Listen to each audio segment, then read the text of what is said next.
கலை இலக்கிய பெருமன்றம் முன்னெடுத்திருக்கிற மகத்தான இலக்கிய பணியான நாளும் சொல்லல் என்கிற தலைப்பின் கீழ் நாம் ஒவ்வொரு நாளும் ஒரு தொடர் பயணமாக பயணித்துக் கொண்டிருக்கிறோம் தோழமைகளே, ஆளுமைகளே.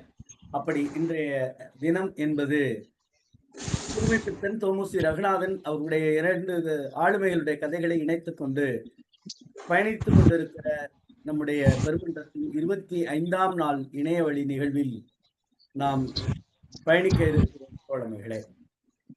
இன்றைக்கு நம்முடைய புதுமைப்பித்தனுடைய கதையை சொல்லுவதற்காக, காஞ்சனை என்கிற தலைப்பின் கீழ் கொண்ட கதையை சொல்லுவதற்காக நம்மோடு இணைந்திருக்கக்கூடிய ஆளுமை பாண்டிச்செல்வம் என்கிற புனைப்பெயரோடு பயணிக்கிற சங்கீதா ஆசிரியர், புதுக்கோட்டையை சார்ந்த சங்கீதா ஆசிரியர் அவர்கள் நம்மோடு கதை சொல்லியாக பயணிக்க இருக்கிறார். இந்த நம்முடைய தமிழ்நாடு கலை இலக்கிய பெருமன்றம் முன்னெடுத்திருக்கிற இந்த இணைய வழியில் அவர்கள் தினமும் இணைத்துக் கொண்டிருக்கிறார்கள். தினமும் நம்மோடு பின்னூட்டத்தின் வாயிலாகவும், குறிப்பாக நாம் நடத்துகிற எல்லா நிகழ்வுகளிலும் கதை சொல்லியாக, திருக்குறள் உரைப்பொழில் செய்கிற ஆளுமையாக பயணிக்கக்கூடிய மிகச்சிறந்த ஆளுமை. தமிழ்நாடு கலை இலக்கிய பெருமன்றத்தில் புதுக்கோட்டை மாவட்டத்திற்கென்று ஒரு மிகப்பெரிய இடம் உண்டு. காரணம், இலக்கிய ஆளுமைகள் சூழ்ந்த பெருமன்றம் கொண்ட மாவட்டம் அந்த மாவட்டம். அதிலே நம்முடைய பாண்டிச்செல்வம் என்கிற புனைப்பெயரோடு இருக்கக்கூடிய ஆளுமையும் அப்படித்தான். பல்வேறு இலக்கிய பரிணாமங்களோடு பயணிக்கக்கூடிய ஆளுமை இன்றைக்கு கதை சொல்ல வருகை தந்திருக்கிறார்கள். அம்மாவை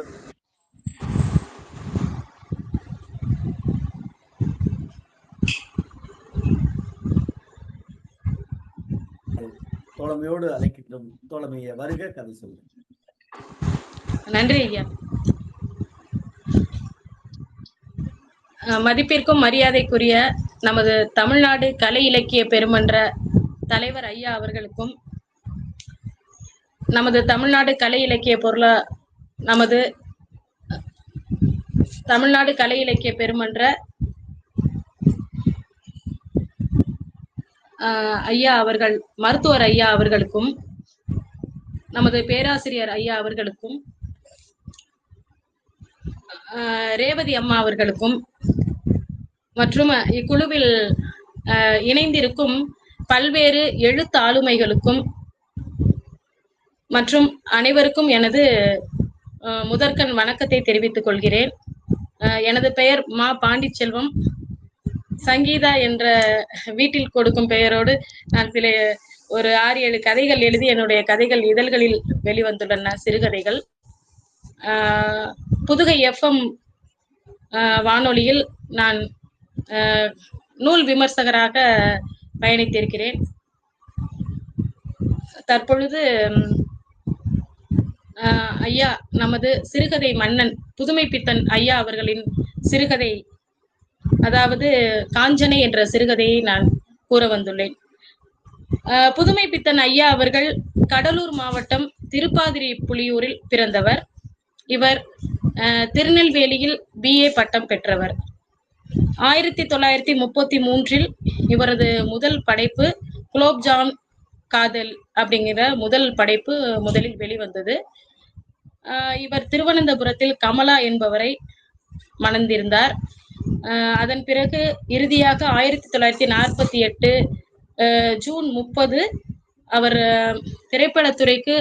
திரைப்படத்துறையில் வசனம் எழுதுவதற்காக புனேயில் தங்கியிருந்த பொழுது அவர் காச நோயால் இறந்தார் என்பது அவரது வரலாறு.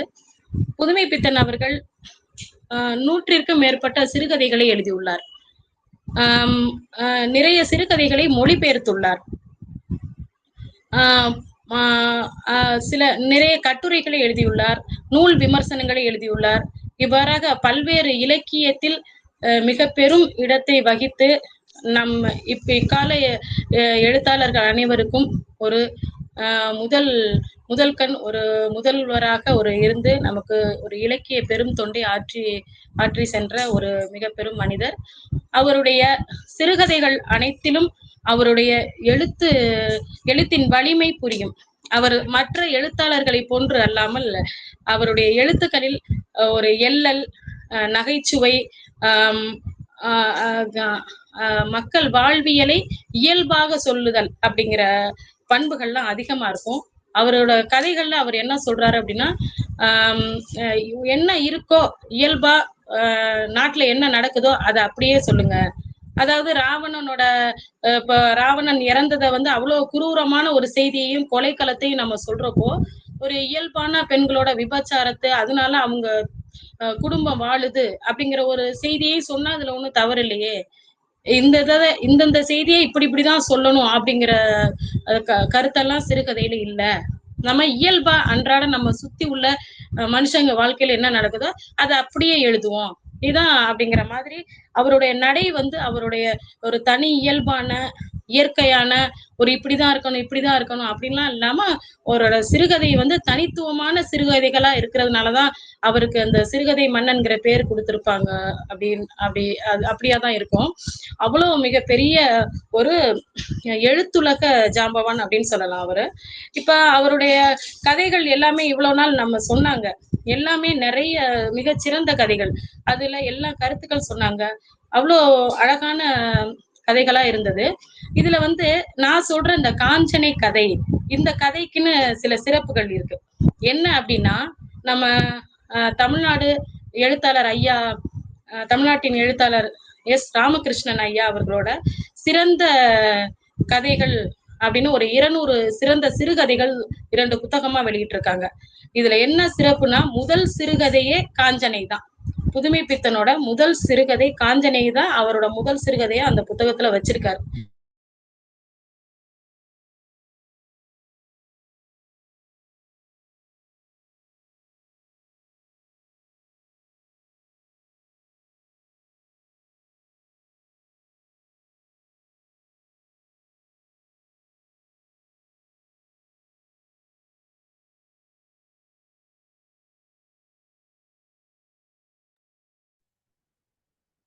அம்மா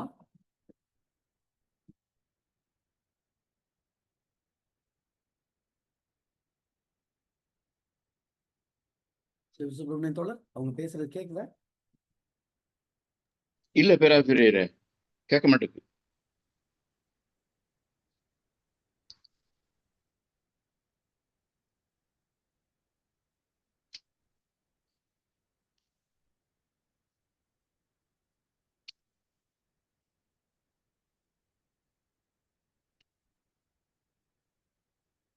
இணையம் சரியா கிடைக்கலன்னு நினைக்கிறாங்க.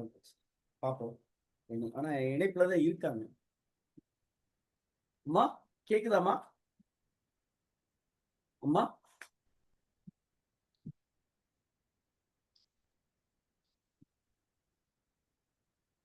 இணைப்பில் இருக்காங்க, ஆனா பேசுறது கேட்கல.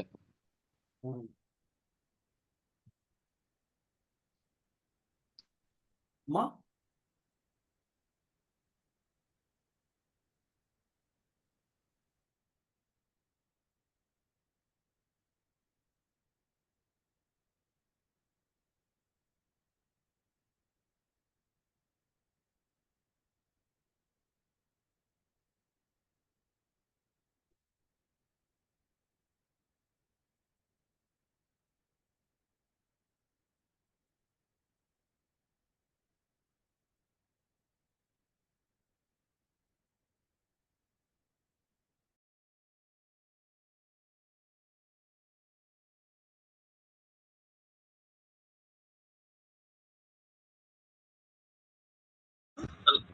கிடைக்கலமா? ஆமாங்க, அந்த இன்னொரு மொபைல்ல இருந்து கால் பண்றேங்க.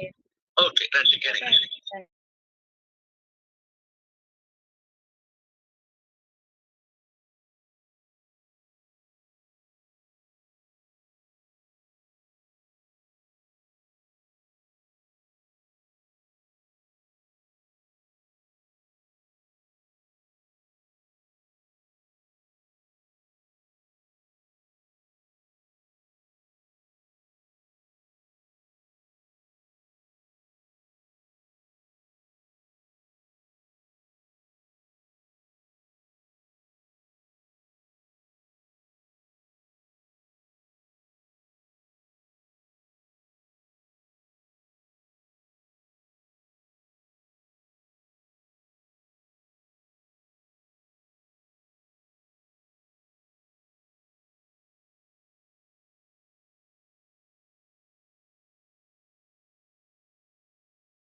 ஐயா. ஆரம்பிங்கம்மா, நீங்க ஆரம்பிங்க. சரிங்க ஐயா. அனைவரும் மன்னிச்சுக்கங்க, மன்னிப்புல ஏதோ வேண்டாம். போன் ப்ராப்ளம்னால அப்படி ஆயிட்டு. அது மாதிரி அந்த காஞ்சனை சிறுகதைக்கு அவ்வளவு மிகப்பெரிய ஒரு நல்ல ஒரு வரவேற்பு இருக்கிறது. ஏன்னா முதல் முறையா அந்த காஞ்சனை சிறுகதையை நான் படிக்கும் பொழுது ரொம்ப வியப்பா இருந்துச்சு. அப்போ தினந்தோறும் என்னோட குழந்தைகளுக்கு கூட நான் காஞ்சனை சிறுகதையை நான் ஒரு தடவை தான் சொன்னேன். அந்த சிறுகதையை கேட்டுட்டு என்னோட பையன் அடுத்த நாள் அவனுக்கு பிடிச்ச சிறுகதையே வந்து காஞ்சனை தான். அதுக்கப்புறம் என்னோட ஸ்கூல் ஸ்டூடெண்ட்ஸ் எல்லா வகுப்புலயும் காஞ்சனை கதையை நான் சொல்லியிருக்கேன். அதனால எல்லாருக்கும் புதுமை பித்தனை தெரியும், காஞ்சனை கதையையும் எங்க ஸ்கூல் பிள்ளைங்களுக்கு தெரியும். அந்த அளவுக்கு ரொம்ப பிடித்தமான ஒரு திகில் கதையா அந்த கதை இருக்கு. இந்த கதையோட முடிவை நம்மகிட்டே வந்து ஆசிரியர் விட்டுருவாரு. அந்த மாதிரியான ஒரு அழகான ஒரு எதிர்பார்ப்புகள் நிறைந்த ஒரு சிறுகதை இந்த சிறுகதை. இந்த காஞ்சனை சிறுகதையில முதல்ல இத வந்து ஒரு எழுத்தாளர் அவர் பேசுற மாதிரியான ஒரு சிறுகதை. அவரே பேசுற மாதிரியான சிறுகதை இது. அவரு என்ன சொல்ல வர்றாரு அப்படின்னா, அன்று இரவு, அதாவது அன்று இரவு எனக்கு தூக்கமே பிடிக்கல. எதனாலன்னு தெரியல, ரொம்ப மனசு கஷ்டமா இருக்கான்னு தெரியல, இல்ல மனசு ரொம்ப சந்தோஷமா இருக்கான்னு நம்ம சொல்ல முடியாது. அந்த மாதிரி எனக்கு தூக்கம் பிடிக்கவே இல்லை. இன்னொரு காரணம் கூட எனக்கு இருக்கலாம். நான் ஒரு எழுத்தாளர், மற்ற மனிதர்கள் மாதிரி அசந்து தூங்கி போற அளவுக்கு இல்லாம நான் ஒரு எழுத்தாளருங்கிறதுனால கூட நான் இந்த மாதிரி எனக்கு தூக்கம் பிடிக்காம இருக்கலாம். நான் வந்து அப்படி தூங்காம ரொம்ப நேரம் நான் விழிச்சுக்கிட்டே இருந்தேன். அப்போ என்ன சொல்றாரு, அவர் கதை எழுதுற விதத்தை சொல்றாரு. அதாவது கதை எழுதுறவங்க எல்லாம் உலகத்துல பிரம்மா மாதிரி, அதாவது இரண்டாவது பிரம்மா மாதிரி அப்படி அவங்கள சொல்லலாம். அவங்களோட கற்பனை விஷயங்களை கொண்டு வந்து எழுதுறோம், அதுக்கு யாரோ பணம் தர்றாங்க அப்படிங்கிற மாதிரி அதை ஒரு நகைச்சுவையா ரொம்ப இயல்பா ஒரு எழுத்தாளரோட உண்மையான மனநிலை. அதாவது எழுத்தாளர்கள் எல்லாரையுமே நம்ம அப்படி சொல்ல முடியாது. அவர் உண்மையாவே ஒரு எழுத்தாளரை அழகா அப்படி ஒரு மாதிரி சொல்லியிருப்பாரு. அப்போ அந்த மாதிரி வந்து அவர் சொல்றாரு, அந்த மாதிரி ஒரு மனநிலையா என்னன்னு தெரியல, எனக்கு தூக்கம் பிடிக்கவே இல்லை.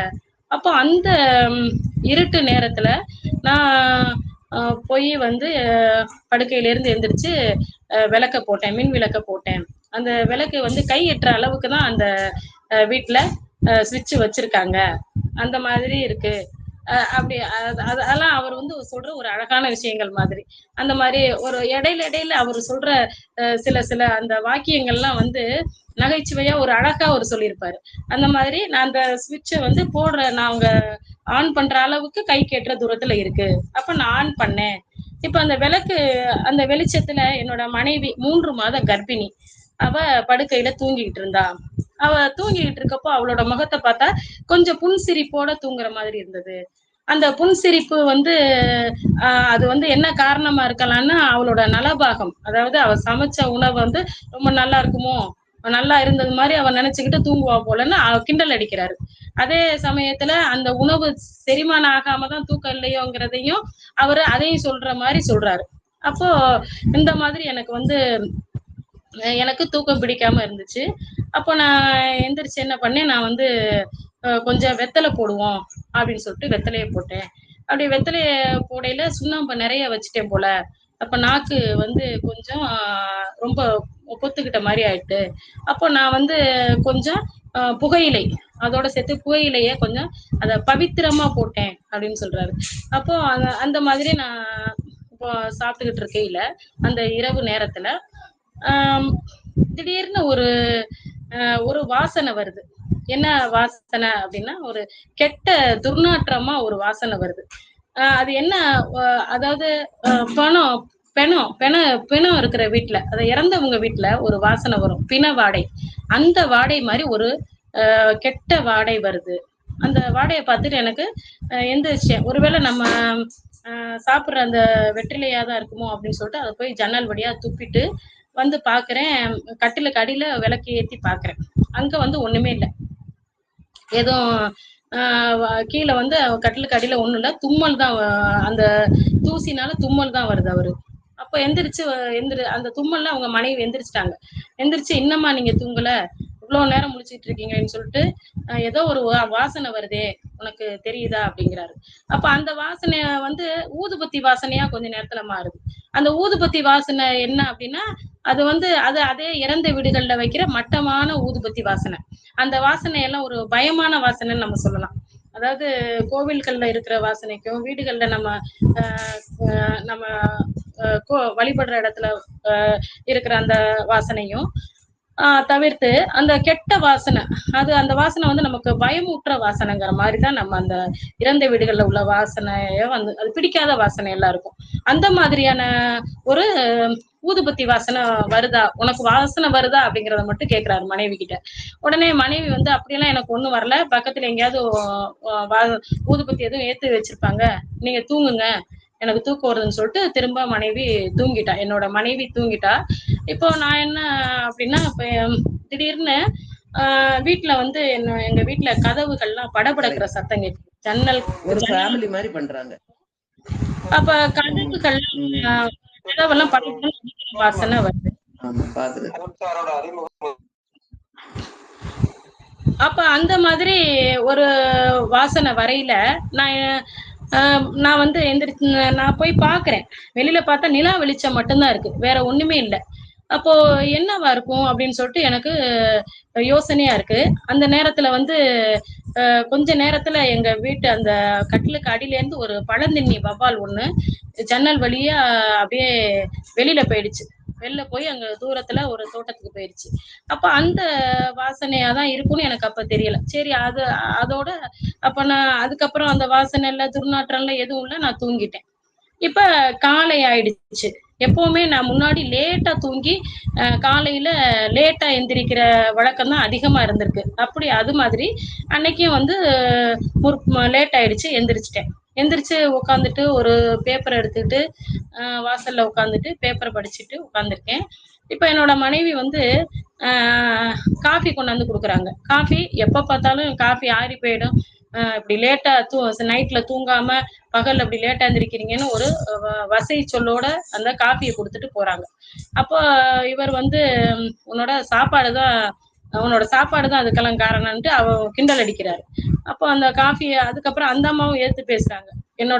உங்க கதையை விட அதெல்லாம் பரவாயில்லைங்கிற மாதிரி குறைச்சல்ல அப்படின்னு சொல்லிட்டு அவங்க போயிட்டாங்க. அப்ப இந்த காஃபி வாங்கி நான் என்னோட மனைவி போயிட்டா, நான் அந்த காஃபியை நான் வந்து குடிச்சுக்கிட்டு தினசரி அந்த நாளிதழை பார்த்துக்கிட்டு இருக்கேன். அப்படி பார்த்துட்டு இருக்கையில எதிர்த்தாப்புல எங்க வாசல்கிட்ட ஒரு பிச்சைக்காரி வரா. அந்த பிச்சைக்காரி எப்படி இருக்கா அப்படின்னு பார்த்தா அவ ஒரு வாலிப பிச்சைக்காரி. ஒரு பாட்டு பாடிக்கிட்டே வரா. பார்க்க வித்தியாசமா இருக்கா. அப்ப அவ வந்து அந்த பிச்சைக்காரிகளை பார்த்தாலே எனக்கு ஒரு பிடிக்காது. ஏன்னா இவங்கள்ட்ட எல்லாம் என்ன நமக்கு பேச்சு அப்படிங்கிற மாதிரி நான் பேசாம அந்த தினசரிய பாக்குற மாதிரியே கவனிச்சுக்கிட்டு இருக்கேன். அப்போ அவ வந்து அம்மா தாயேன்னு சொல்லிட்டு கத்துறா. அப்ப என்னோட மனைவி வர்றாங்க. வந்து பார்த்துட்டு நல்லா தானே, உடம்புல நல்லா தானே இருக்கு, உழைச்சு சாப்பிடலாம்ல அப்படின்னு சொல்லிட்டு அந்த பிச்சைக்காரிய பார்த்து கோவமா கேக்குறேன். அதுக்கு அந்த பிச்சைக்காரி வந்து சிரிச்சுக்கிட்டே யாரு இது, நான் உழைக்க மாட்டேன்னா சொல்றேன், யாரு எனக்கு வேலை தர்றா தாயி, நீ வேணா எனக்கு வேலை கொடு, நான் வீட்டுல இருக்கிறேன் அப்படின்னு சொல்லிட்டு பசி தாங்க முடியலன்னு சொல்லி பிச்சைக்காரிகளுக்கே உரிய அந்த பாவனையில அவ சொல்றா. அவ சொல்றதை கேட்டுட்டு இந்த அம்மாவுக்கு உடனே இறக்கம் வந்துருது. உடனே வந்து சரி வா, நான் உனக்கு சாப்பாடு தரேன், துணி தரேன், எங்க வீட்டுல இருந்து எனக்கு உதவி செய்யறியா, ஒழுங்கா இருப்பியா அப்படி சொல்லி கேக்குறா. உடனே அவ அந்த பிச்சைக்காரியும் நான் ரொம்ப நன்றி தாயி அப்படின்னு சொல்லிட்டு உள்ளர வர பாக்குறான். அப்ப இவர் சொல்றாரு, திட்டுறாரு, உனக்கு இது தேவையாது, உனக்கு வேலைக்காரங்க யாருமே கிடைக்கலையா அந்த உலகத்துல, இருந்திருந்து ஒரு பிச்சைக்காரி தான் கிடைச்சாளா, அவளை பார்த்தாலே சரியில்லை, அவ வேணாம் அப்படின்னு சொல்லி நான் சொல்றதுக்கு என்னோட மனைவி சொல்றா, எனக்கு தான் இழப்பு வருது, எனக்கு முடியாம வருது அடிக்கடி, அதனால எனக்கு ஏதாவது ஒரு துணை இருந்தாதான் பரவாயில்ல, எனக்கு ஏதாவது சமைக்க வைக்க எல்லாத்துக்கும் துணையா இருப்பா, அதனால அப்படின்னு சொல்லிட்டு என்னோட முடிவெல்லாம் என்னோட மனைவி எதிர்பார்க்கல. அவ டக்குன்னு நீ வா அப்படின்னு சொல்லிட்டு கூட்டிட்டு போயிட்டா. இப்ப அந்த பிச்சைக்காரி வந்து எங்க வீட்டுக்குள்ள நுழையிறா. எங்க வீட்டுக்குள்ள நுழையில நான் திரும்பி அவளை பாக்குறேன். அவ பார்க்கையில அவ என்ன பண்றா, என்னை பார்த்துட்டு ஒரு கலுக் அப்படின்னு ஒரு சிரிப்பு சிரிக்கிறான். அந்த சிரிப்பு பார்த்தா எப்படி இருந்துச்சுன்னா, நம்மளோட எலும்போட குருத்து அதுக்குள்ள ஒரு ஐஸ் ஐஸ் கத்திய சொருகுன மாதிரியான ஒரு அவ்வளோ ஒரு காந்தமான ஒரு சிரிப்பு. அந்த சிரிப்ப பார்த்துட்டு எனக்கு அப்படியே பகீர்னுருச்சு. என்ன அப்படின்னு சொல்லிட்டு எனக்கு அப்படியே ஒரு பயம் அப்ப ஆரம்பிக்குது. அவள பார்த்தோன்னே இவ வித்தியாசமான பெண்ணா இருக்காளே அப்படின்னு சொல்லிட்டு. அப்ப நான் வந்து அவளோட பாதங்கள பார்க்கிறேன். எதார்த்தமா என்னோட கால் அவளோட பாதங்களுக்கு போகுது. அந்த பாதங்கள பார்த்தா அந்த பாதங்கள் வந்து ஒரு அடி ஒரு குன்றிமணின்னு சொல்லுவோம். அவ்வளோ அளவு கொஞ்சம் உயரமா இருக்கு. கால் பாதங்கள் வந்து தரையில படவே இல்ல. பேய்களுக்கு தான் அப்படி இருக்கும்னு சொல்லுவாங்க. அந்த மாதிரி கால் பாதம் தரையில படவே இல்ல. எனக்கு அப்படியே கண்ண கசக்கிக்கிட்டு பாக்குறேன்.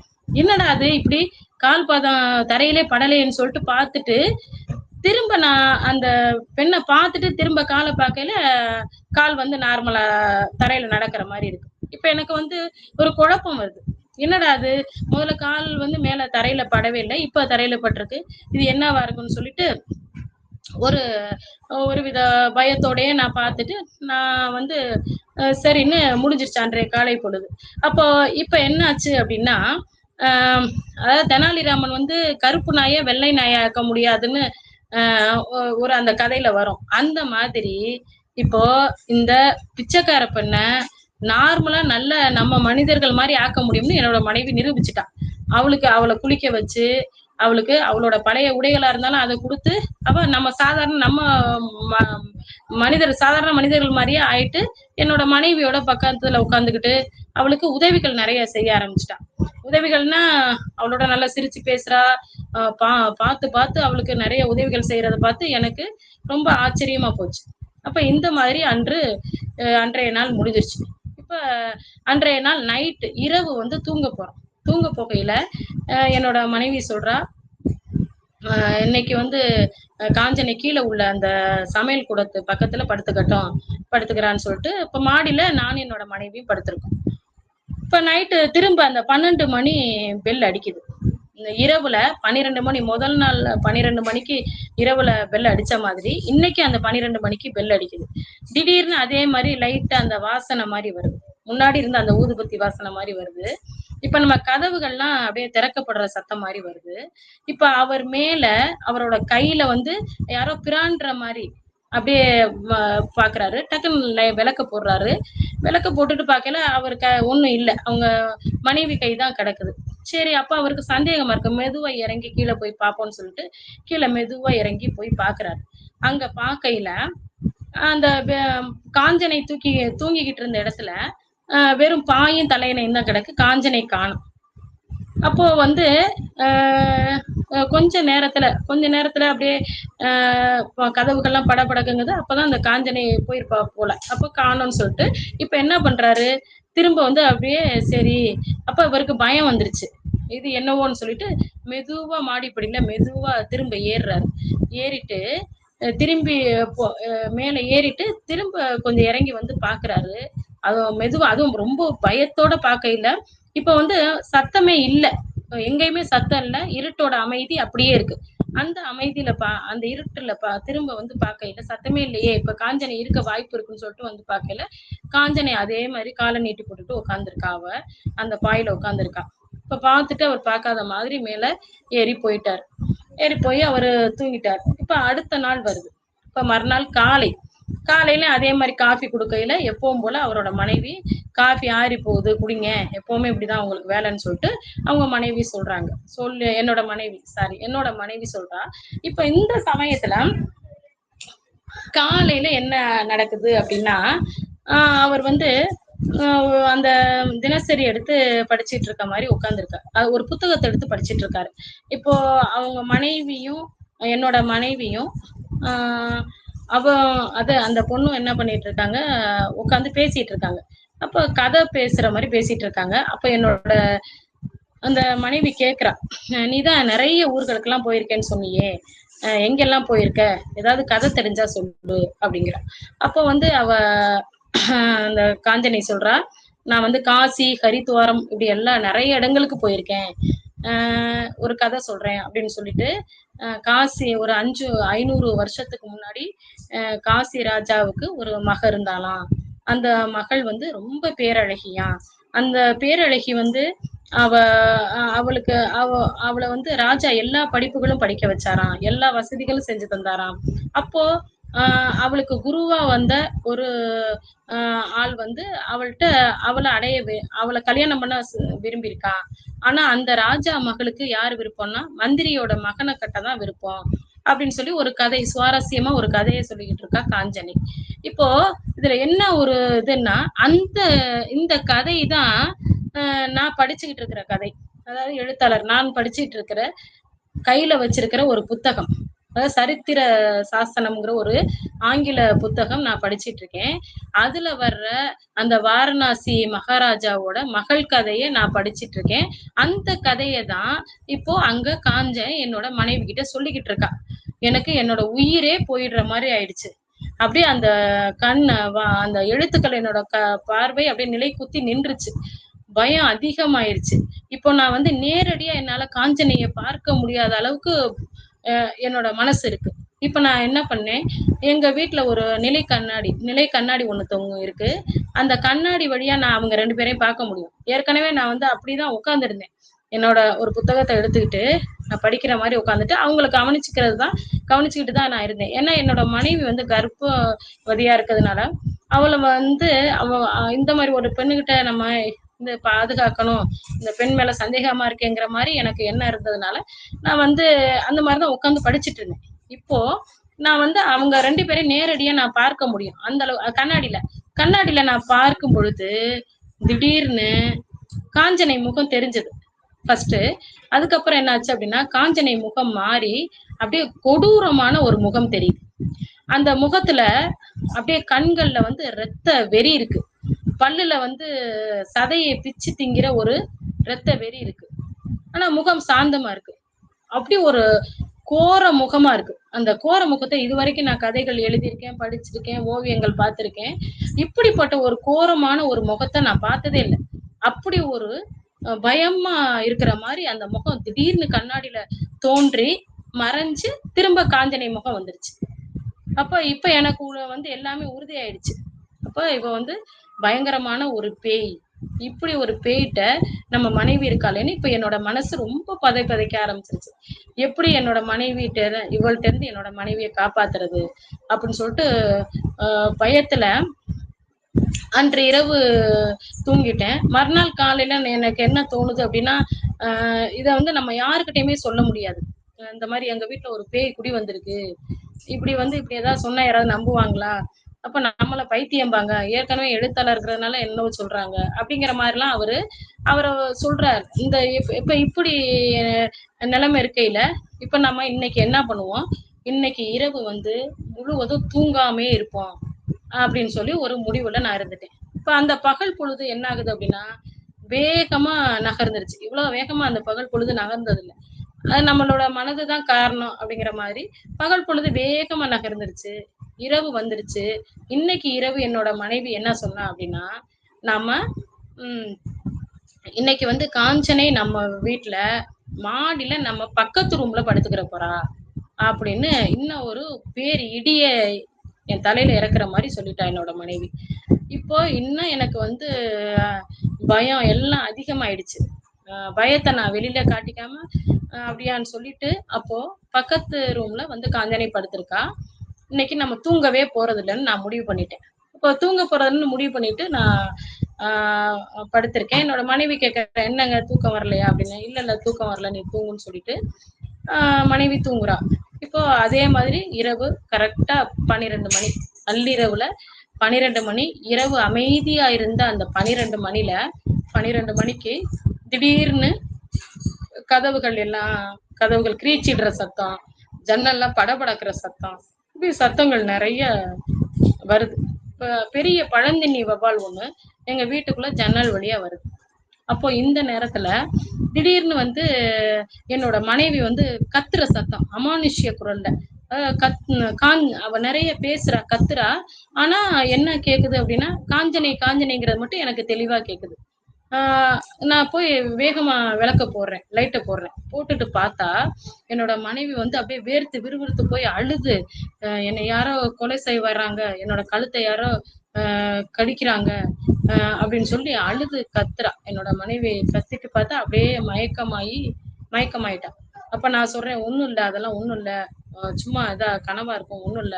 அப்படின்னு சொல்லி நான் மனசறிஞ்சே அவள்ட்ட பொய் சொல்லிட்டு, அவள அவ மயக்கம் போட்டு விழுந்துட்டா. அப்படியே படுத்துட்டா. இப்போ கொஞ்ச நேரத்துல என்ன அப்படின்னா, வெளியில ஒரு சத்தம் கேக்குது.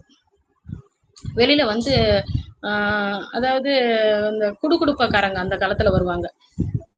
குடுகுடுப்பக்காரங்க கிராமத்துல வருவாங்க. நடுராத்திரில வந்துட்டு அவங்க பேய்கள் எல்லாம் கொண்டு போய் சுடுகாட்டுல விடுவாங்க. அப்படிலாம் சொல்லுவாங்க. கதைகள் நாங்க கேட்டிருக்கோம். அப்போ அவங்க வர்றப்போ எல்லாரும் பயந்துகிட்டு உள்ளார படுத்திருக்கோம். குடுகுடுப்பக்காரங்க அதான் சேமக்களம் அப்படின்னு சொல்லுவாங்க. அந்த கையில வச்சிருக்க அந்த கருவிக்கு பேரு சேமக்களம் அப்படின்னு சொல்லுவாங்க. அந்த அந்த மாரி நடுராத்திரில வரையில எல்லாரும் பயந்துகிட்டு படுத்திருப்போம். அந்த அந்த ஒரு இதெல்லாம் இருக்கு. அப்படிங்கிறப்போ, அந்த சேமக்கல சத்தம் வந்து அ என்னோட வீட்டு வாசல்ல கேக்குது. அப்ப நான் வெளியில எட்டி பார்க்கிறேன். வெளியில பார்த்தா அ ஒரு வாட்ட சாட்டமா ஒரு ஆள் நிக்கிறான். அவன் வந்து பார்க்கவே ஆள் வித்தியாசமா இருக்கான். அவனோட குரல் பயங்கரமா இருக்கு. முதல்ல பாட்டு பாடுனான். அவ்ளோ கம்பீரமான பாட்டு பாடுனான். இப்ப என்ன பண்ணான்னா, "காஞ்சனை, காஞ்சனை" அப்படின்னு சொல்லிட்டு ஒரு சத்தமா கூப்பிடுறான். கூப்பிட்ட சத்தம் போட்டு கூப்பிட்டோன்னே, எங்க வீட்ல திடீர்னு ஒரு பெரிய அலறல் சத்தம் கேட்டுச்சு. அலறல் சத்தத்தோட அப்படியே கதவெல்லாம் அப்படியே படபடன்னு அடிச்சுக்கிட்டு, ஒரே வீடே கொஞ்ச நேரத்துல பயங்கரமா இருந்துச்சு. அதுக்கப்புறம் பார்த்தா, அந்த சத்தமெல்லாம் நின்னு போயி, அ அப்படியே பழைய அமைதி வந்துருச்சு. அதாவது மயான அமைதி, சுடுகாட்டு அமைதி அப்படிலாம் சொல்லலாம். அந்த மாரி அந்த இரவுக்கான உரிய அமைதி வந்துருச்சு. இப்போ அந்த வெளியில நின்னுகிட்டு இருந்த அந்த மனிதன் வந்து என்னைய கூப்பிடுறான். இங்க வா கைய சச்சு கூப்பிடுறான். இப்ப நான் என்னன்னே எனக்கு வந்து அவ்ளோ பதட்டமா இருக்கு. அவ்ளோ என்ன நடக்குதுன்னே தெரியாம அவ்ளோ ஒரு மனசுல திகிலோட நான் இறங்கி அப்படியே போனேன். போன உடனே அங்க போய் பார்த்தா, அந்த மனிதன் வந்து கையில ஒரு திருநீர் குடுத்தான். திருநீர் அது வந்து சுட்டுச்சு. அந்த திருநீர் வந்து சுட்டுச்சு. இத கொண்டு போயி அங்க அம்மா நெத்தியில பூசு. அம்மாவ எழுப்பாத. இனிமே காஞ்சனை வரமாட்டா அப்படின்னு சொல்லி அப்படியே பயங்கரமா அதிகாரமா சொல்றான். நான் அத கை நடுங்க வாங்கிக்கிட்டு போறேன். மாடிப்படியில ஏறுறேன். திரும்பி பார்த்து காஞ்சனை இருந்த இடத்துல அவ இருக்க மாட்டான்னு எனக்கு தெரியும். அந்த பாயும் தலையணையும் தான் கிடக்கு. இப்ப எனக்கு தெரிஞ்சிடுச்சு. ஏதோ எனக்கு புரிஞ்ச மாரி இருந்தது. இப்ப நான் போயி என்னோட மனைவி நெத்தியில அந்த திருநீர பூசினேன். அப்போ அந்த திருநீரு சூடா இருந்துச்சு. இப்ப எனக்கு என்ன தோணுச்சுன்னா, அவன் வெளியில நின்ன அந்த மனுஷன் கையில சேமக்கலம் இருந்ததா நம்ம பார்க்கவே இல்லையே! இப்ப எனக்கு அந்த சந்தேகமும் வந்தது. அந்த திருநீரும் சுட்டது.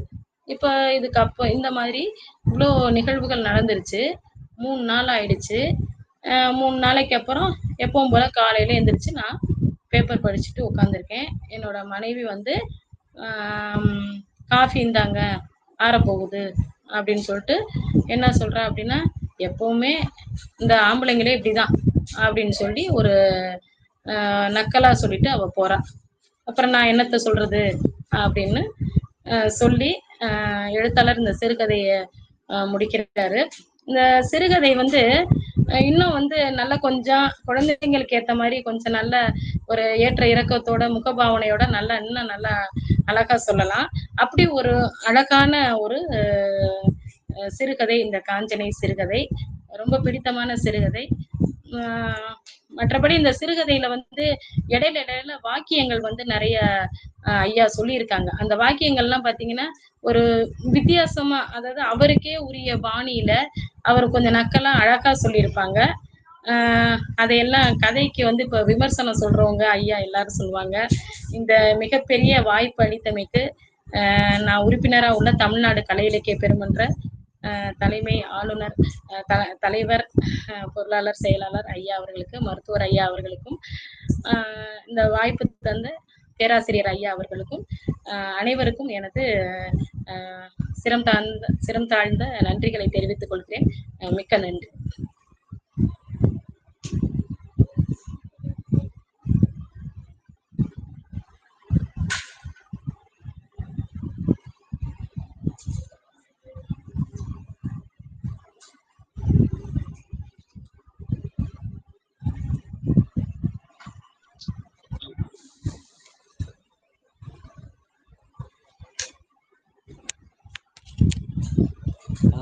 சாரிம்மா, எனக்கு கொஞ்சம் திடீர்னு ரொம்ப நேரம் முயற்சி பண்ணி இணையணும்னு நினைக்கிறேன்.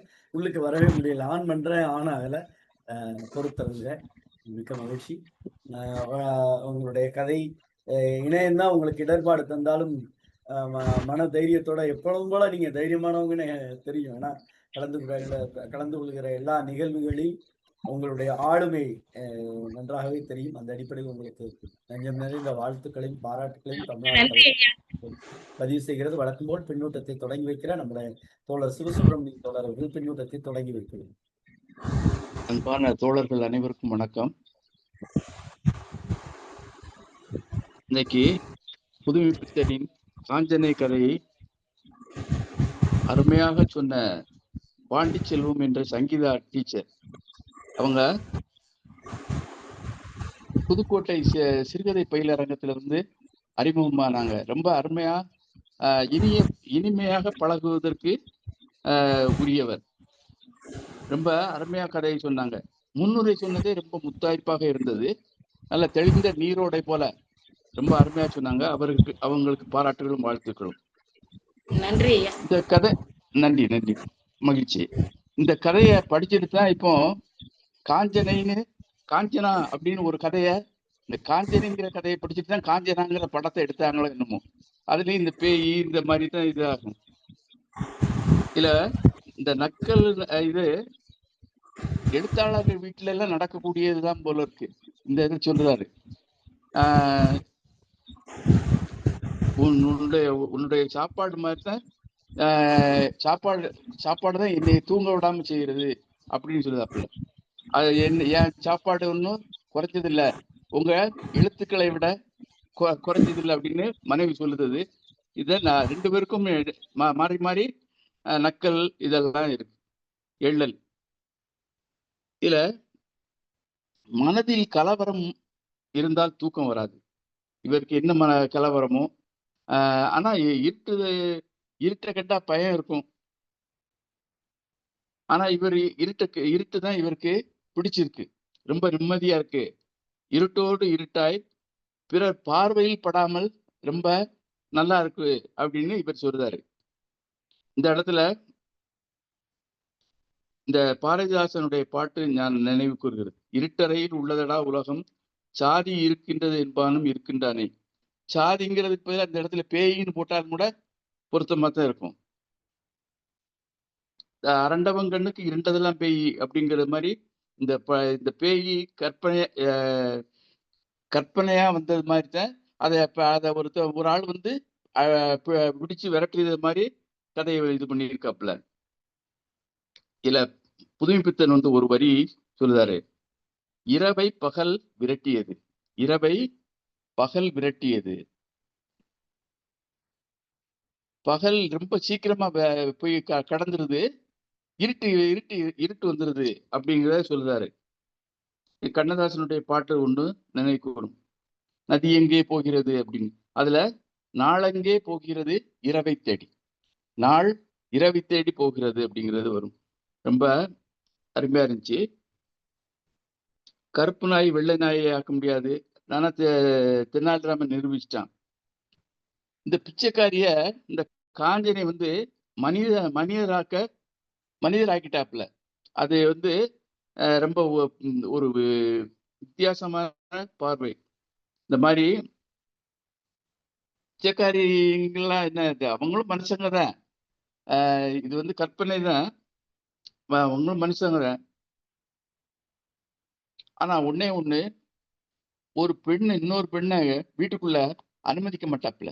இது வந்து அப்ப அந்த பேய் மாதிரி பயந்து இது பண்ற மாதிரி தான் எழுதியிருக்காரு.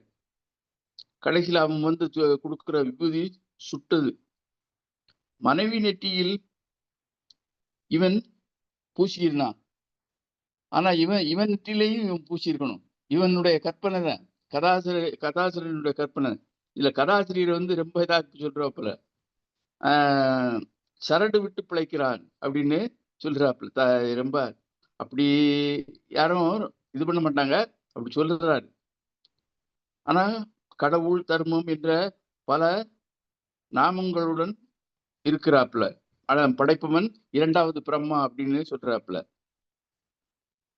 இதுவரைக்கு பெரும்பாலும் சமூக அவலங்களை சாடிய புதுமை பித்தன் இந்த கதையில வித்தியாசமா பேய் அந்த மாதிரி ஒரு கற்பனையில சொல்லி இது பண்ணியிருக்காப்புல. இந்த கதை அருமையான கதை. சிறப்பாக சொன்ன ஆசிரியருக்கு மீண்டும் பாராட்டுகளும் வாழ்த்துக்களும் சொல்லி நிறைவு செய்து கொள்கிறேன். வாய்ப்புக்கு நன்றி, வணக்கம். நன்றி ஐயா. மகிழ்ச்சி மகிழ்ச்சி. நன்றி தோழமையே. ரேவதி அம்மா அக்கா.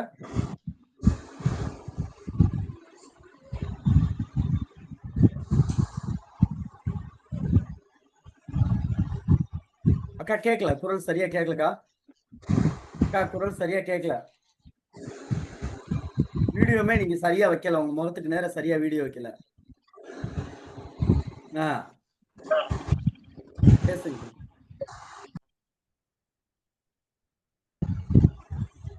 அக்கா கேட்கல கேட்கல கேட்கல. புதுக்கோட்டையில நான் பார்த்து சந்திச்சு பேசினேன். அன்னைக்கும் அவங்களுடைய பங்கீடு மிக சிறப்பாக இருந்தது. இந்த இதுல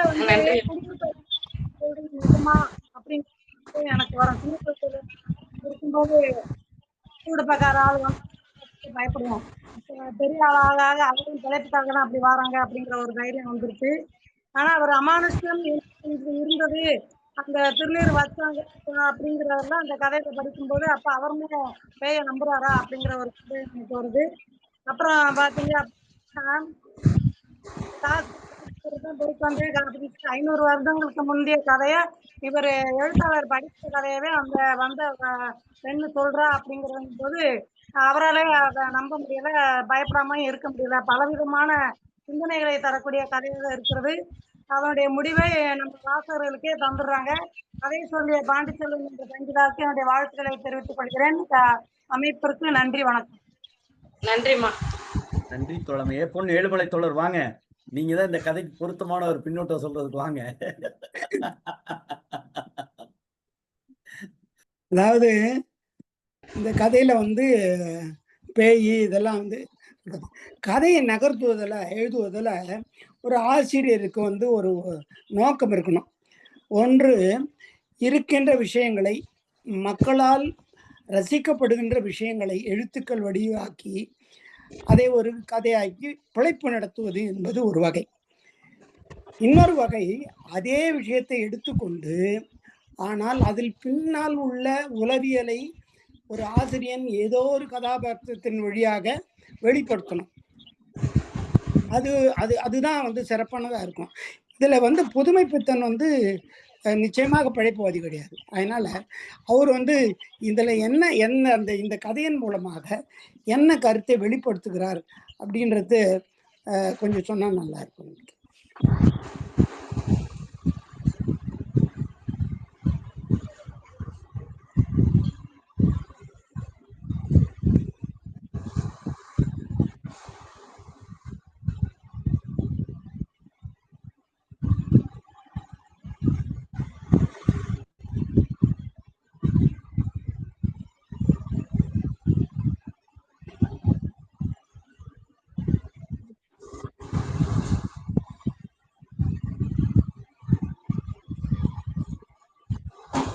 மாரித்தோழர் தோழர் வணக்கம்.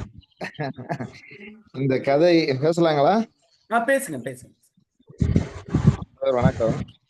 இந்த கதையில ஆரம்பத்திலேயே கதையாசிரியர் சொல்லிடுறாரு என்னன்னா, கதைகள் எல்லாமே ஒரு கற்பனை திறனோடு ஒரு பொய் கலர்ந்ததாக வருகின்ற நிறைய இடங்கள்ல கற்பனை திறன், அதோட பொய்யும் அதுக்கு அழகு அப்படின்ற மாதிரி. ஏன்னா பிரம்மன் அதுக்கு சொல்றாரு. ஏற்கனவே நாங்க ரெண்டாவது கதையாசிரியர்கள்லாம் இரண்டாவது பிரம்மன் அப்படின்னு சொல்ல, இந்த அடியும் முடியும் அளக்க சொல்ல எப்படி பிரம்மன் நான் உங்களுடைய பாதத்தையும் பார்த்து விட்டேன், தலைமுடியையும் பார்த்து விட்டேன் என்று பொய் கூறியதுக்கு இணையாக சொல்வது போல இவர்களும் கதையாசிரியர்களும் கற்பனைகளை கலந்துதான் அதை கதையை ஒரு நவரசத்தோடு கொண்டு செல்ல முடியும் அப்படின்றத அந்த இடத்துல கதையாசிரியர் மூலமாவே அதை வெளிப்படுத்தி இருக்காரு. ஆனா அதுல அந்த உளவியலை எப்படி கண்டுபிடிப்பது அப்படின்னு சொல்லதான் இதுல நிறைய விஷயங்கள் குடும்பத்துல நடக்கின்ற பல்வேறு சுவாரஸ்யமான விஷயங்களை யதார்த்தமா நீட்டி அதை ஒவ்வொன்றும் வார்த்தைகளால் அழகூட்டுவது என்பது எழுத்தாளர்களுக்கு இருக்கின்ற கைவந்த கலை. அது அதன் அடிப்படையில் தான் இதுல ஒவ்வொரு இடமும் ஜன்னல் அசைந்தது முதல், அந்த துர்நாற்றம் வந்தது முதல், அதை ஒவ்வொன்றாக சொல்ல சொல்ல எங்கிருந்து வருகிறது என்பதை அதையே பல வரிகளாக கொண்டு வந்திருக்காரு. கடைசியா அந்த வௌவாலை எடுத்து சொல்றாரு.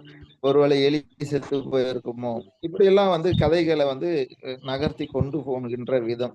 அப்ப அந்த பேயாக இருக்கிறாள் அவள் வந்திருக்கின்ற பிச்சைக்காரியானவள். அவ ஒரு காஞ்சனாவானவள் அந்த பேய் முகத்தோடு தான் இருக்கிறதை இவர் அந்த கண்ணாடி மூலயமா பார்க்கின்ற விதம். இப்போ மனிதர்களின் அக அழகையும் அகத்தின் இதுவையும் அதுக்கப்புறம் சொல்றாரு மிகவும் மீண்டும் அழகா அந்த உருவம் வந்துடுதுன்னு சொல்லிட்டு மனிதனுடைய அகத்துக்குள் இருக்கின்ற விஷயங்களை பல சமயம் அது வெளிப்படுத்துகின்ற விதத்தை தான் அங்க புதுமைப்படுத்த அங்க வெளிப்படுத்தி இருக்காரு அந்த இடத்துல. அந்த கருத்துக்களை நாம் அதை அந்த மாதிரி எடுத்துக்கொள்ளலாம். ரெண்டாவது, கடைசியாக விபூதி கொடுக்குறாரு. அந்த விபூதியை வாங்கி வைக்க சொல்லதான் வெப்பமா இருக்குதான், சூடா இருக்கான். அந்த சூடானது வெந்த நீரணியும் விகிர்தன். யாருன்னா சிவபெருமான குறிக்குது. வெந்த நீரையும் விகிர்தனது மெய்ய அரும்புவதாலதான், மெய்ய அரும்பி விடுகின்ற கண்ணீரால அந்த நம்ம நினைக்கிறதே இறைவனுக்கு எளிதாக எடுத்து சொல்ல முடியும். வேறு விதமான இது பொருள்களால ஆண்டவனுக்கு கொடுக்குற பொருள்களால எதுலையும் எடுத்து சொல்ல முடியாது.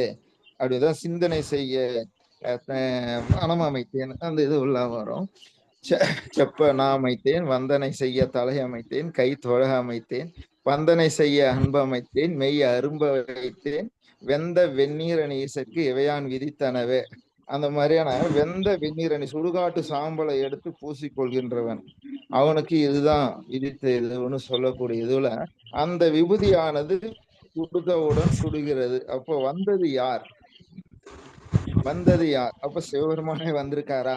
அப்ப இதனுடைய கருத்துக்கள் போகும்போது பல உளவியல் சார்ந்த, ஏன்னா நாயன்மார்களுடைய இதுல இவையெல்லாம் வருது ஃபுல்லாவே. நாயன்மார்க்கு கதையை படிக்க சொல்லலாம் இந்த இறைவனுடைய அருள் எப்படியெல்லாம் இதுவாயிருக்கு அப்படின்றதுல இதை கொண்டு போய் வைத்தவுடன் அவருடைய அங்க இருக்கிற காஞ்சனை இல்லாம போறதும், மனைவி காப்பாற்றப்பட்டு விடுகளால் இனி எதுவும் இருக்காது, மனைவிக்கு எந்த பயமும் எதுவும் இருக்காது அப்படின்றத அவர் நினைக்கிறதும், அந்த மாதிரியான உளவியல் சார்ந்த இதுல கருத்துக்களும் நாம பின்னோக்கி பார்க்கக்கூடிய ஒரு அளவுல இருக்காருன்னா அதுக்கு இருக்கு. ஒரு சின்ன கதைன்னு நம்ம இது பண்ண முடியாது. ஒவ்வொரு கதையினுடைய ஒவ்வொரு வரியிலும் பல்வேறு தரப்பட்ட கருத்துக்களை இங்க எடுத்து சொல்லி இருக்காரு புதுமை பித்தன். அதை நம்ம உள்ளூர உணர்வு ஓட்டி கொண்டு இருக்கும்போது பல கதைகள் இதுல இருந்து பின்னோக்கி போய்கிட்டே இருக்கலாம்.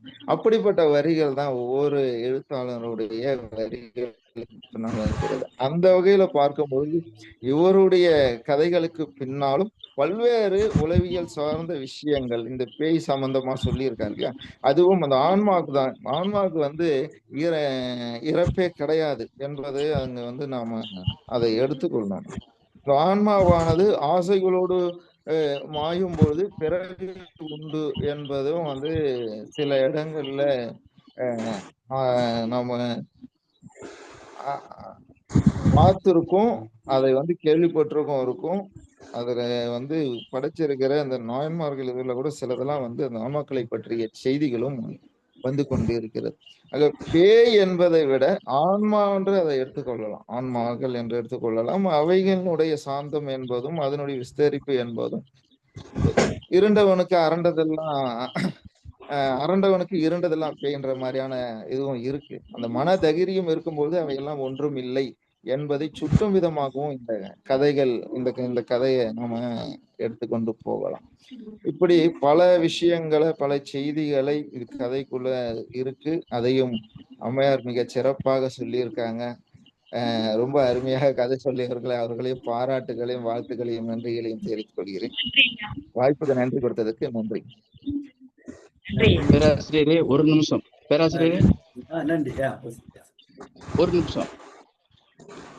தோழர் பொன் ஏழுமலை வந்து இந்த கதை மூலமாக புதுமைப்பித்தன் என்ன சொல்ல வருகிறார் அப்படின்னு சொல்லுங்க அப்படின்னு ஒரு கேள்வியை கேட்டாரு. நான் நினைக்கிறது என்னன்னா,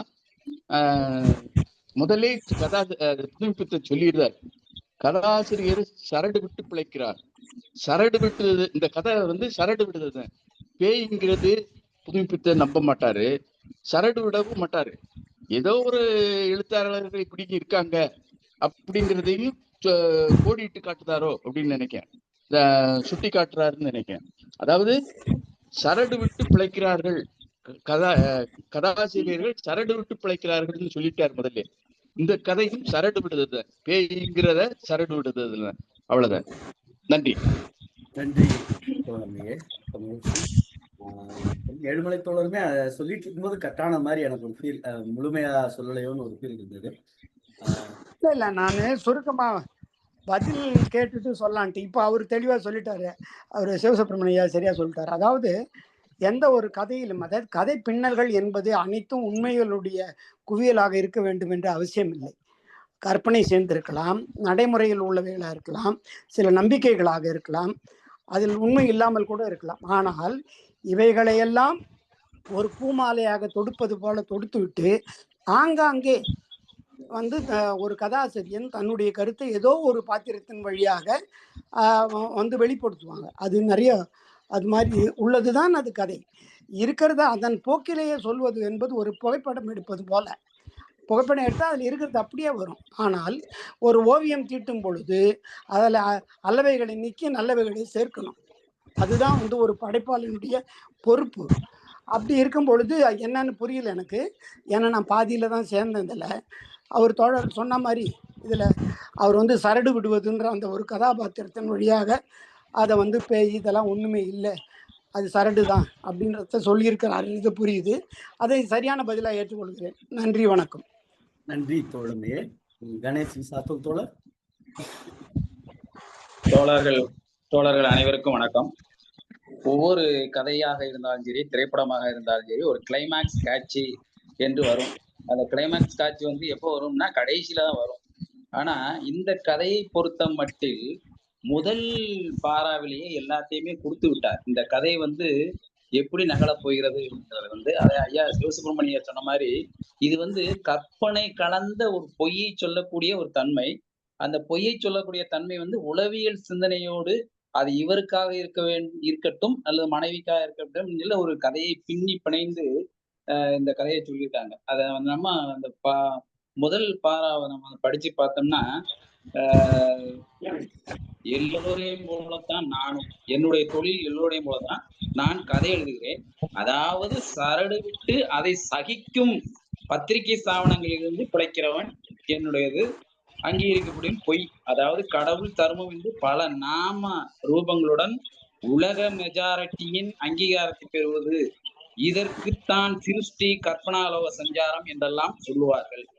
இந்த மாதிரி பொய் சொல்லுகிறவர்களையே இரண்டாவது பிரம்மா என்பார்கள். இந்த நகல் அதுல பாத்தீங்கன்னா இந்த நகல் அசல் இல்லை, நகல். இந்த நகல் பிரம்ம பரம்பரையில் நான் கடைக்குட்டி, இதையெல்லாம் நினைக்க பெருமையாகத்தான் இருக்கிறது அப்படின்னு சொல்லிடுறாப்ல. இப்ப இதுல என்ன அப்படின்னு சொல்ற, அவர் சொல்லக்கூடிய கதை பூராமே கற்பனை தான். அவருடைய எண்ணத்துல வந்து இப்படி எல்லாம் வந்து ஒரு புத்தகம் படிச்சுட்டு இருக்கிறாரு. அதை படிச்சுட்டு இருக்கும்போது இந்த கதையை வந்து இப்படி புனைஞ்சு எழுதுனா என்ன அப்படின்னு கற்பனை வளத்துல எழுதி அவருடைய குடும்பத்திலேயே நடந்து இருக்கிற மாதிரி அந்த கதையை கொண்டு போறாப்புல.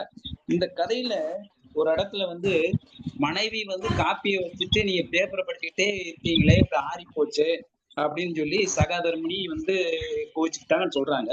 அதுக்கு அடுத்த வரிய பாத்தீங்கன்னா, ஐக்கிய நாடுகளில் ஜரூர் மிகுந்த எதிர்த்தாக்குதல் தங்குதடை இல்லாமல் முன்னேறி வருவதில் அகப்பட்டு கொண்ட ஜனநாயகத்திலும் உலக சமாதானத்திலும் உறுதி பெறலாத நம்பிக்கை கொண்ட எனக்கு சற்று சிரமமாகத்தான் இருந்தது. இந்த வரியை வந்து எழுத்தாளர் வந்து எதுக்காக பயன்படுத்தி இருக்கிறார் என்று வந்து ஒண்ணும் சொல்ல தெரியல, இது ஒண்ணுமே புரியல. ஆனா இந்த கதை வந்து அந்த முதல் பாரா மட்டும் நம்ம படிச்சுட்டு இருந்தோம்னா ஒண்ணும் தெரியல. ஆனா இடையில படிக்கும் போதுலாம் இந்த கதையை நான் ஒரு 3 தடவை படிச்சிருப்பேன், ஒண்ணும் விளங்குற மாதிரி இல்லை. ஆனால் பாண்டிச்செல்வம் அவர்கள் இந்த கதையை வந்து அவ்வளவு சிறப்பா சொல்லி அவருடைய மாணவர்களுக்கும் இந்த கதையை சொல்லி புரிய வைத்தார்கள்.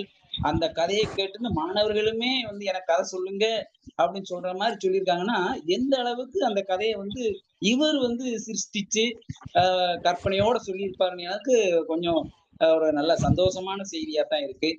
உண்மையிலேயே கதை வந்து ஒரு நல்ல கதை தான், கற்பனை கதை தான், ஒரு பொய்யான கதை தான். அந்த கதையை வந்து மாணவர்களிடத்தையும் சொல்லி பிளாஸ்அப் வாங்கின பாண்டிச்செல்வம் அவர்களுக்கு நன்றியும் பாராட்டுகள் வாழ்த்துக்களும். ஒரு சில வரிகள் ஆமா ஒரு சில வரிகள் வந்து அவங்க இப்போ சொன்ன மாதிரி இதை எதற்காக இந்த வரியை சேர்த்திருக்கிறார் அப்படின்னு சொல்லி நம்ம கொஞ்சம் பார்க்க முடியல, எனக்குமே தெரியல. உண்மையிலேயே அந்த வரி எதுக்காக ஒரு ஐக்கிய நாடுகள் சபை இருந்து அந்த தாக்குதல்லாம் என்ன அப்படின்னு சொல்லி வேற எதையோ சொல்றதுக்காக சொல்லிருக்காரா அப்படின்னு நம்ம கொஞ்சம் யோசிக்க வேண்டியிருக்கு. மற்றபடி மிகவும் சிறப்பான கதை. வாழ்க வளமுடன். பாண்டிச்செல்வம் அவர்களுக்கு நன்றியும் பாராட்டுகளும் வாழ்த்துக்கள். வணக்கம். நன்றி ஐயா. மிக்க மகிழ்ச்சி. அரசலியம்மா, ஆமா விஜிலாமா, நீங்க நிறைவு பின்னூட்டம் பண்ணிடலாமா? விஜிலாமா, விஜிலா தோழர் பண்ணிடலாங்கய்யா. இல்ல இல்ல இல்ல விஜிலா தோழர் பண்றாங்களான்னு கேக்குறேன். இல்ல நான் வந்து விஜிலாமா நிறைவு பின்னூட்டம் பண்றீங்களா? இல்ல நானு மத்தவங்க பண்றத கேட்கணும்னு காத்துட்டு இருக்கேன். ஏன்னா எனக்கும் இந்த கதையில நிறைய கொஞ்சம் டவுட்லாம் இருக்கு. அறம் தொடருடைய விமர்சனத்துக்காக காத்துட்டு இருக்கேன். பொதுச்செயலாளர் வந்துட்டாங்க, நேற்று வரல, அது நானும் பாக்குறேன்.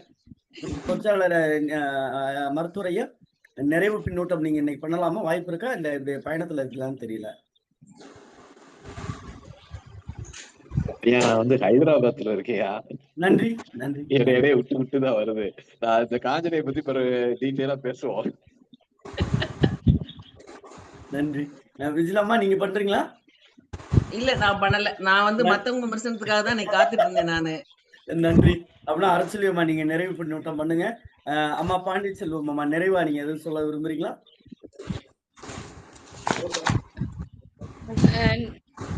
ஒண்ணும் இல்லைங்க ஐயா, எல்லாருமே நல்லா சொல்லிட்டாங்க. என்னோட கதையை வந்து முழுமைப்படுத்துற மாதிரி எல்லாரோட விமர்சனங்களும் சிறப்பா இருந்தது. அவங்க எல்லாம் மிகப்பெரிய ஆளுமைகள், அவங்களோட கருத்துக்கள் எல்லாமே மிக சிறப்பாக இருந்தது. அனைவருக்கும் எனது நன்றிகள் ஐயா. வாய்ப்பிற்கு நன்றி. நன்றி அம்மா. நிறைவாக நம்முடைய வழக்கம் போல் பின்னூட்டங்களால் ஒவ்வொரு நாளும் செழுமை சேர்க்கிற அரசெல்வி அம்மா அவர்கள் நிறைவு பின்னூட்டம். அனைவருக்கும் வணக்கம். இன்னைக்கு நான் 2 நாளா இணையத்துல வர முடியல. ஒரு நாள் லீவ் எடுத்த ரேவதியா உள்ளார அழைச்சிருச்சு. 2 நாள் லீவ் எடுத்தேன்னா உள்ள வந்த வேகத்துல வெளில நிக்க வச்சிருச்சு. லேட்டா வந்த மாணவனை நிக்க வச்சாம நிக்க வச்சுட்டு அவங்க கதை சொல்லி அந்த விளக்க வந்து கைக்கு எட்டும் தூரத்தில் போடுற மாதிரி ஒரு அமைப்பு வச்சிருக்கேன்னப்பதான் என்னை உள்ள இணையம் அனுமதிச்சுது. அதுக்கப்புறம் கேட்டேன். இந்த கதை வந்து குழந்தைங்களுக்கு சொல்றதுக்கு ரொம்ப அழகான ஒரு கதை. நல்ல ஆர்வமா கேட்கும், அதுக்கேத்த மாதிரி சொல்ல தெரிஞ்சவங்களா இருக்கணும். ஆனா இந்த கதைய சொல்றதுக்கு தேர்ந்தெடுத்த அவங்களுக்கு உண்மையில முதல்ல பாராட்டணும். இது வந்து வசனம் குறைவு, அதே சமயம் வர்ணனை அதிகம். அதை சொல்லணும்னா கொஞ்சம் சிரமம்தான். ஆனாலும் நம்ம கதை சொல்லி வந்து ரொம்ப அழகா சொன்னாங்க. அம்மா உங்களுக்கு வாழ்த்துக்கள், பாராட்டுக்கள். நன்றி அம்மா. அடுத்து இதுல பார்த்தா அந்த 2வது பிரம்மான்னு ஒண்ணு கொடுத்துருக்காங்க. இவங்க 2வது பிரம்மானா முதல் பிரம்மா யாரு? ஆசிரியர்கள் தான் எல்லாரும் பிரம்மான்னு நான் சொல்ல மாட்டேன். அந்த முதல் வகுப்பு ஆசிரியரை தான் நான் பிரம்மான்னு சொல்லுவேன். எங்க ஸ்கூல்ல அட்மிஷன் வந்தா முதல்ல அவங்கள்ட்ட தான் ஆசீர்வாதம் வாங்க சொல்லுவேன் பிள்ளைகளை. அதனால அந்த படைத்தல்ன்றது பிரம்மாக்கள். அப்ப படைக்கிற தொழில், அதனால எழுத்தாளரும் பிரம்மா தான். அதுல அவர் சொன்ன மாதிரி அந்த சரடு விட்டுன்னு இருக்கிறது வந்து அவங்க கற்பனை கலந்து சொல்றது, அதுதான் அந்த இதுன்னு எனக்கு நினைச்சேன். இதுல நிறைய எனக்கும் அவங்க சொன்ன மாதிரி கொஞ்சம் சந்தேகங்கள் இருந்தது. இன்னைக்கு அந்த தலைப்பால அந்த கதையை படிக்கணும்னு ஒரு ஆர்வத்துல படிச்சேன். காஞ்சனைன்னு இருக்க ஒரு காலம் அந்த படமா சார்ந்து நினைவுபடுத்துற மாதிரி இருக்குமோன்னு. அதே மாதிரிதான் காஞ்சனா படம், சந்திரமுகி படம், அபியும் நானும், இந்த 3 படத்தோட இந்த கதையோட தாக்கம் அந்த படத்துல இருக்கும். இது வந்து மூட நம்பிக்கை அவர் சொல்லியிருக்காருன்னு நம்ம எடுத்துக்க முடியாது. கிராமத்துல இன்னமும் உலா வருகிறது இந்த மாதிரி நிகழ்வுகள், சம்பவங்கள், பேச்சுக்கள் எல்லாமே.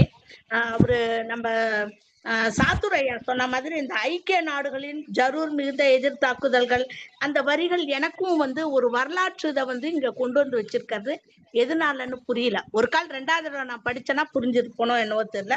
2வது தடவை அதை படிக்கணும்.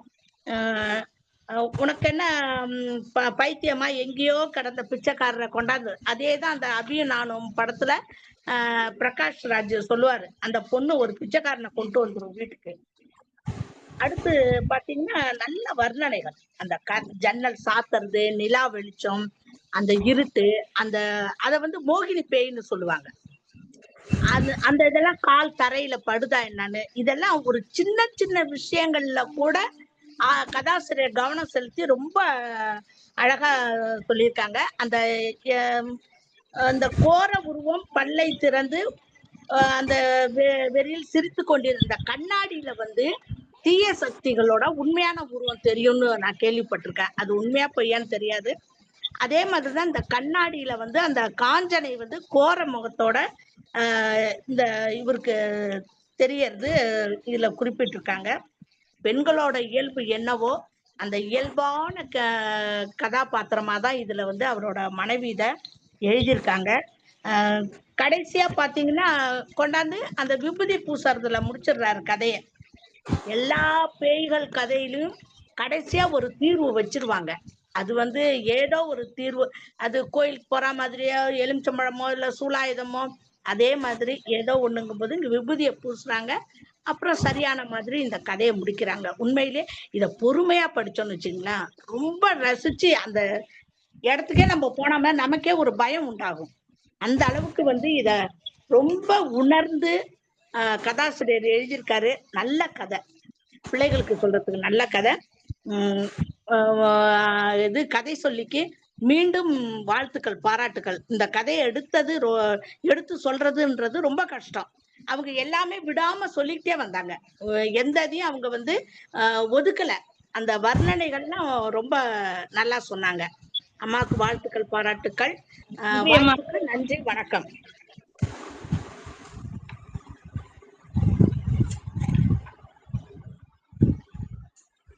நன்றி தோழமே, மிக்க மகிழ்ச்சி. இந்த கதை பல்வேறு கதை படிக்கிறது, கதை சொல்லும்போது எனக்கு என்ன தோணுச்சுன்னா, படிக்கிறதுக்கே ஒரு தைரியம் வேணும் அப்படிங்கிற மாதிரி தான் அந்த படைப்பு இலக்கியம் இருந்தது.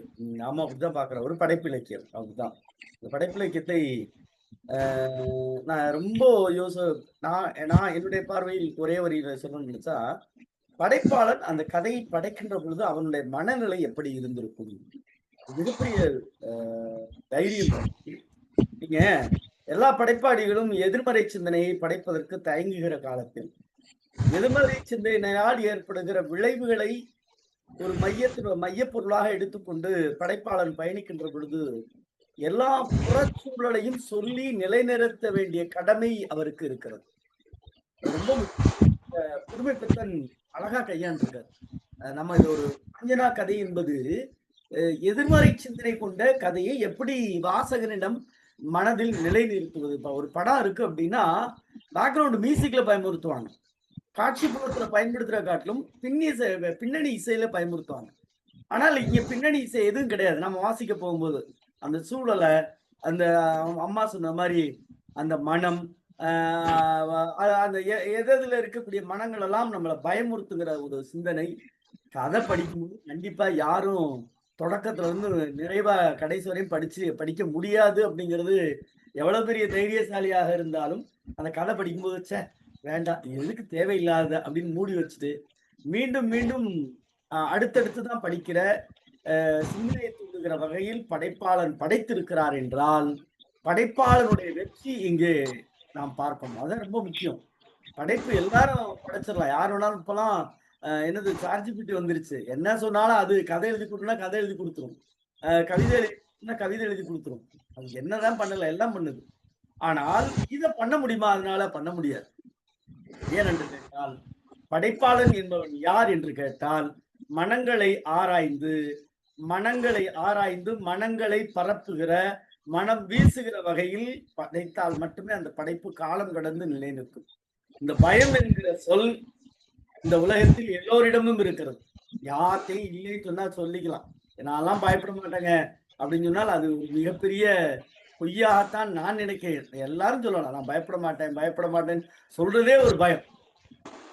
அந்த அடிப்படையில் இந்த கதை என்பது வாசகன் என்ன மனநிலையை உள்வாங்குகிறான் என்கிற ஒரு சிந்தனை ஓட்டம். இது ஒரு உளவியல், இன்னும் சரியா சொன்னா உளவியல். நீங்க ஒவ்வொரு வரியை நீங்க செதுக்கி பாத்தீங்கன்னு வச்சுக்கோங்களேன், எவ்வளவு உளவியல் அந்த படைப்பை. நான் அதுதான் எனக்கு தோணுச்சு.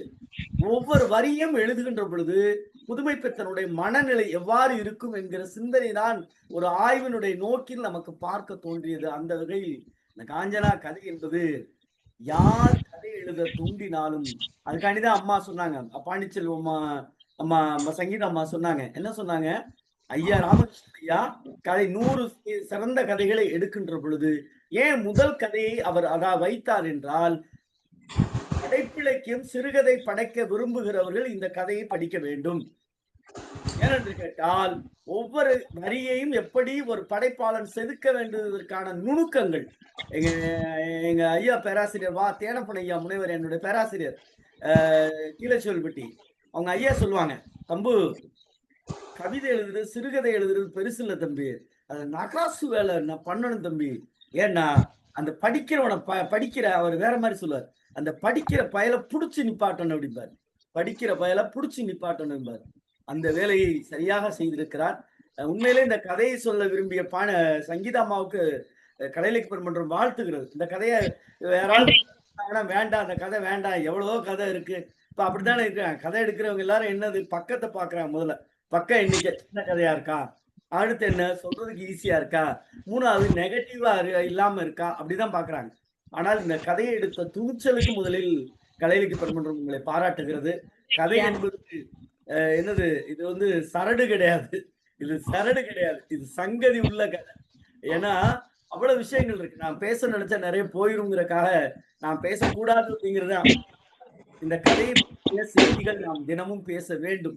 ஒரு முதல் கதையாக ஒரு படைப்பாளி பதிப்புக்கு எடுக்கின்றார் என்றால் அவர் எத்தனை முறை இந்த கதையை 200 கதையும் அவர் எத்தனை முறை படிச்சிருப்பார்.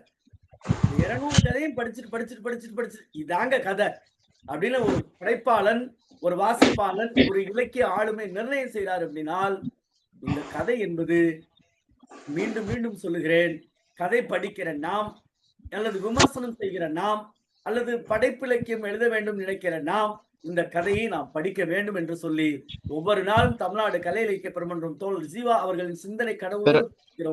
நாளைய தினம் ஒரே ஒரு நிமிஷம், இந்த ஐக்கிய நாடுகள்னு சந்தேகத்தை கிளப்பினாங்கல்ல, வேற ஒண்ணும் இல்ல.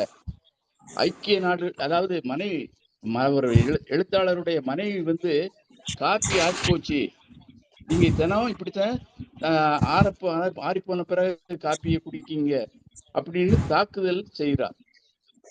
இதுல அவருடைய மனைவி ஐக்கிய நாடுகளின் ஐநா சபை மாதிரி, இவர் ஜனநாயகத்திலும் உலக சமாதானத்திலையும் நம்பிக்கை உள்ள ஆளு. அந்த அம்மா அவரை தாக்குது இல்ல, அதே மாதிரி ஜனநாயகத்தையும் உலக சமாதானத்தையும் ஐக்கிய நாடுகள் சபை தாக்குதல் மாதிரி சொல்லி குறிப்பிட்டிருக்காரு. இது ஐநா சபைய இவர் கிண்டல் அடிக்கிற மாதிரி தான், வேற ஒண்ணும் இல்ல, கிண்டல் அடிக்கிற மாதிரி குறிப்பிட்டிருக்கிறார். நன்றி, அவ்வளவுதான். நன்றி தோழமையே. நாளைய தினம் இரவு 8 மணிக்கு தமிழ்நாடு கலை இலக்கிய பெருமன்றம் ஐயாறு புகழேந்தி ஐயா தோமுசி ரகுநாதன் அவருடைய கதையான மாயை என்கிற கதையோடு சொல்ல பயணிக்க இருக்கிறோம். ஒவ்வொரு ஆளுமைகளும் தினமும் இணைவோம், பின்னூட்டத்தால் பெருமை சேர்த்து படைப்பாளனுடைய சிறுகதையை உயர்த்தி பிடிப்போம். நன்றியும் வாழ்த்துக்களும். நன்றி.